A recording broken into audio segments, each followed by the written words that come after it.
Modi sir ने मामले में राहुल को राहत। सुप्रीम कोर्ट ने सुनाया सुप्रीम फैसला। राहुल गांधी की सजा पर लगाई फिलहाल रोक। क्या अब 24 का चुनाव लड़ पाएंगे राहुल? जश्न की ये तस्वीरें हैं कांग्रेस मुख्यालय की, जहां ढोल नगाड़ों की धुन पर कांग्रेसी कार्यकर्ता जमकर थिरक रहे हैं, खुशियां मना रहे हैं, एक दूसरे को मिठाइयां खिला रहे हैं। आखिर पार्टी के आला नेता राहुल गांधी को राहत जो मिल गई। देश के सर्वोच्च न्यायालय ने सुप्रीम फैसला सुनाते हुए शुक्रवार को राहुल की सजा पर फिलहाल के लिए रोक लगा दी है। मोदी सर ने मानहानि मामले में सूरत कोर्ट के फैसले को सुप्रीम कोर्ट ने 133 दिनों के बाद पलट दिया, जहां सुनवाई के दौरान सुप्रीम कोर्ट में Justice B R. Gavai, Justice P S. Narasimha और प्रशांत कुमार मिश्रा की बेंच ने कहा कि ट्रायल कोर्ट के फैसले का व्यापक असर हुआ है। न सिर्फ राहुल गांधी के सार्वजनिक जीवन का अधिकार प्रभावित हुआ, बल्कि उन निर्वाचकों का भी जिन्होंने उन्हें चुना था। ट्रायल जज ने अधिकतम सजा सुनाने के लिए कोई वजह नहीं दी है।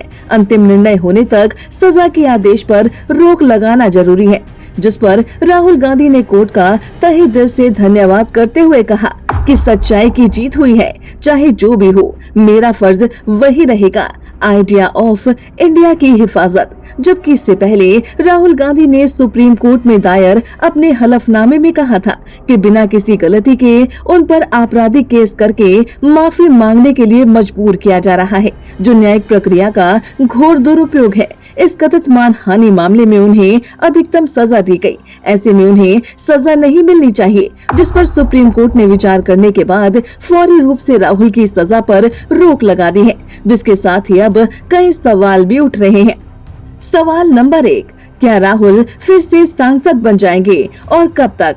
तो इसका जवाब है हाँ, क्योंकि किसी सांसद को जब 2 साल से ज्यादा की सजा सुनाई जाती है तो उसकी संसद सदस्यता खुद ब खुद खत्म हो जाती है। ऐसे में राहुल के कन्विक्शन पर स्टे लगाए जाने के बाद उनकी संसद सदस्यता बहाल हो जाएगी, लेकिन इसकी जानकारी लोकसभा सचिवालय अधिसूचना जारी करके देगा, जिस पर स्पीकर ओम बिरला का कहना है कि वो कोर्ट के आदेश की कॉपी मिलने के बाद इस पर फैसला लेंगे।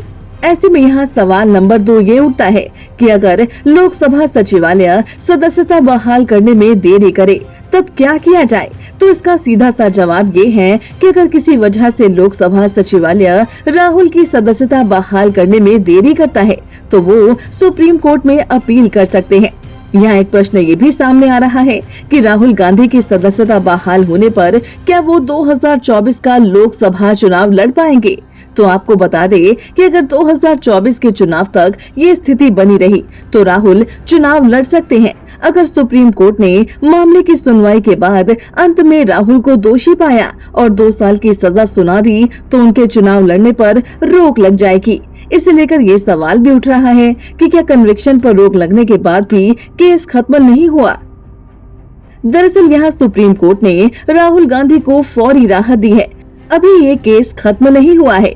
गुजरात हाई कोर्ट में सेशन कोर्ट की सजा के खिलाफ अपील पर इस मामले पर सुनवाई जारी रहेगी, जिसमें कोर्ट 2 बातों पर विचार करेगा।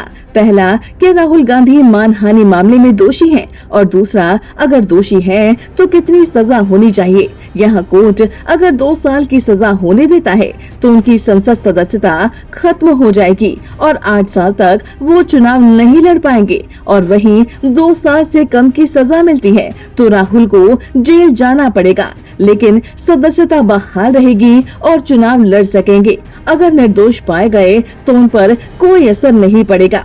यानी मामले पर अंतिम फैसला आना भी बाकी है, लेकिन तब तक राहुल सांसद बने रहेंगे। ऐसे में पूछा जा रहा है कि जो बंगला राहुल गांधी से खाली करवाया गया था वो उन्हें कब तक मिलेगा।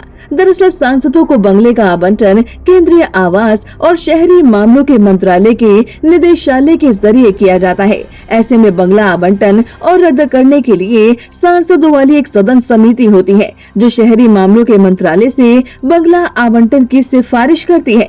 ऐसे में जब ये समिति मंत्रालय को अपनी सिफारिश भेजेगी, उसके बाद ही राहुल गांधी को घर मिल पाएगा। आपको बता दें कि राहुल गांधी की सदस्यता जाने के बाद उनसे 12 तुगलक रोड वाला बंगला खाली करवा लिया गया था। मगर अब जब सुप्रीम कोर्ट ने सूरत कोर्ट के फैसले पर रोक लगा दी है तो राहुल को उनके तमाम अधिकार मिलना तय है। लेकिन ये सब कब तक होता है ये देखना बेहद ही दिलचस्प होगा।